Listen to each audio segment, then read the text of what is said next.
Hi. I have done reading and finished Lies We Lies We Seem to See, but I was not really engaging with this book, and it wasn't really what I wanted. I picked it for like Mermaid because I'm like it's about sea, but I would not recommend it basically, uh, and actually had higher expectations because it wasn't quite keeping with my mood right now. I want to finish the reading Kiki, which I basically started rereading for my Kiki vlog, and I think I would like to finish it because it's just such a lovely, lovely vibes. And other things that actually give me wonderful vibes and just came out is Cat Gamer, the fourth volume, and also Lore Olympus. And I know that I'm just gonna be focusing on reading these three books. And usually, Cat Gamer or Olympus always give me good vibes, even though bad things could happen. And I was just reading a little intro for this for my vlog, and I was like, this is also so amazing. So I think I'm gonna refocus on these books right now.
Hi, so we went to three different little independent shops in the different little towns.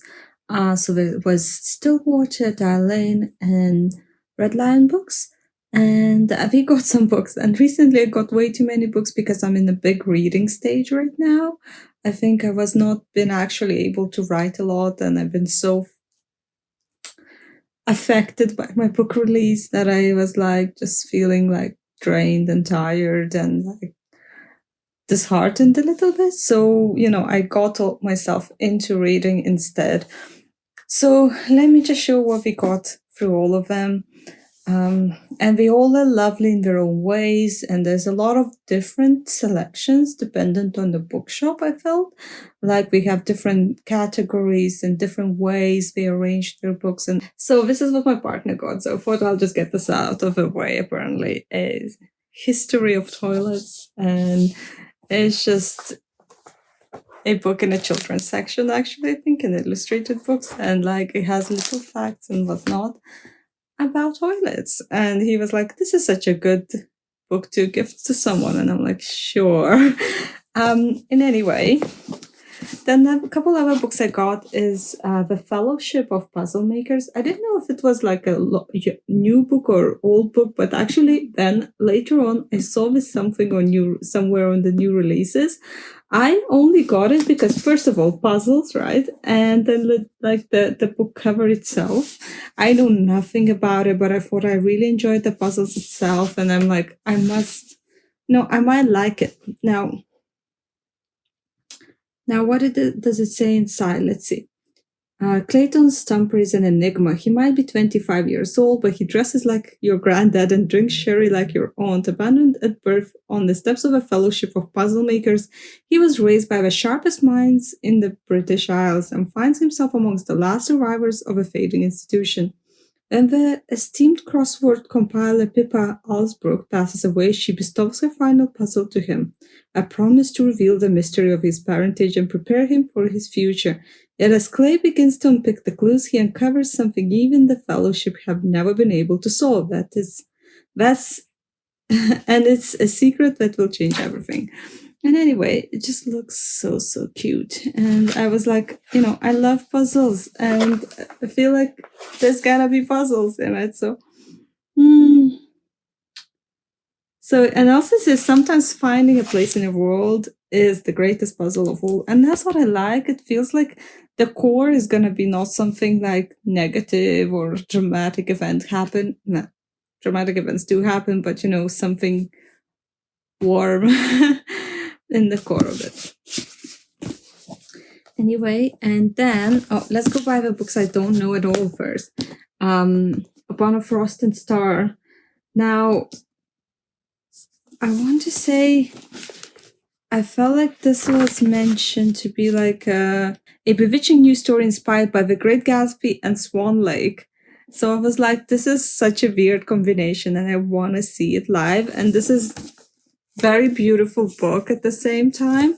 I know nothing about it, apart that I know that sometimes I hit the fancy stage where I want to read about something more fancy than I do. So I literally got it about, when I get into that stage, I might read this. And I really know nothing else, but I know that it's going to be like fairy tale-ish. Now I grabbed this. I know it's not, some of these books, probably most of these books, are probably available in the big stores as well. But I often pick the reads that I'm actually excited about, rather than just discovering books. But if I do discover something that is less available, obviously it just becomes even more so precious. But I got Before We Say Goodbye because I'm actually going to be excited about it. It's very thin though. I feel like the other ones were still a bit thicker. But I was like, this looks like a spring season, and I might be perfect to read right now. It's from the author who wrote Before Coffee Gets Cold. Currently, I'm in my cozy mood. I'm currently into this sort of sit down, drink a coffee, slow down. You can tell from my vlogs. It's literally where I am at, like reading and, scrapbooking in that sort of mood. Anyway, and then I saw this, which is called 1 Year at Ellesmere. I follow Erin Hicks, Faith Erin Hicks, quite a bit, and I just saw this on her Instagram as well. I think she does mention her older books as well. I like her from like Nameless City and like Pumpkinheads, and I feel like I definitely like her work in general. So I was like, I'm gonna get this because it's right in front on the shelf. I don't need to order it from anywhere. It's like there, right, reachable. So that's why I got it. And maybe otherwise, if it wasn't in front of me, I could have not given it a chance right away, but I thought the opportunity was there. So it's not so many when you just do a quick haul look like that, but at the same time, I keep hauling these little holes, and it's just compiling into a pile of books I still need to read. So I'm sure you're going to see me reading some of them very soon. So I decided to heavily annotate my next read, and the next read was Emily Wilde's Encyclopedia of Fairies, and I was originally trying to do sparing annotation with like transparent sticky notes, but then I realized that it's still smearing, so I just gone all wild into it. And so far I have a couple of categories that I annotate at. So one of them is anything that gives me cozy cottage core vibes, Vevel one is more like reactive, that sort of flares my reactions either as a writer or just general opinions. So I really found that there's a lot of these tabs for me. I did try to include romance tab, but so far in the beginning it doesn't flare heavily with romance. So I usually don't annotate because I just feel too sad for the books, and especially if I do want to donate them after read. So at this point, I thought actually with my anxiety that it works very well for me to do it so, and I'm much more attentive as a reader. So I thought I'd give myself that freedom.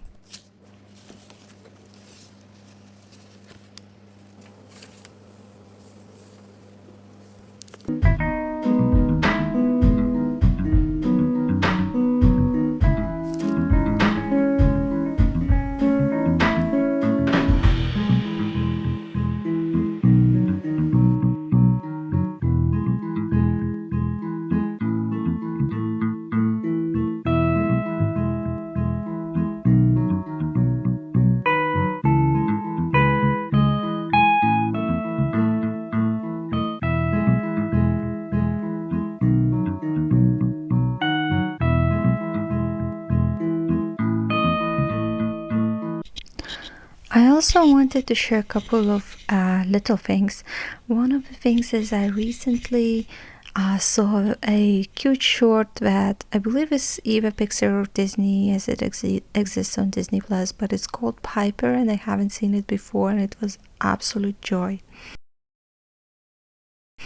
And then speaking of which, I recently found out that the word glimmer, it's explained that glimmer is opposite of trigger, and basically it's the little sparkles of joy and the little things that bring you joy, just like a reminders of it. So I really like it, and I like to think about doing more cozy activities and cozy experiences really for that purpose.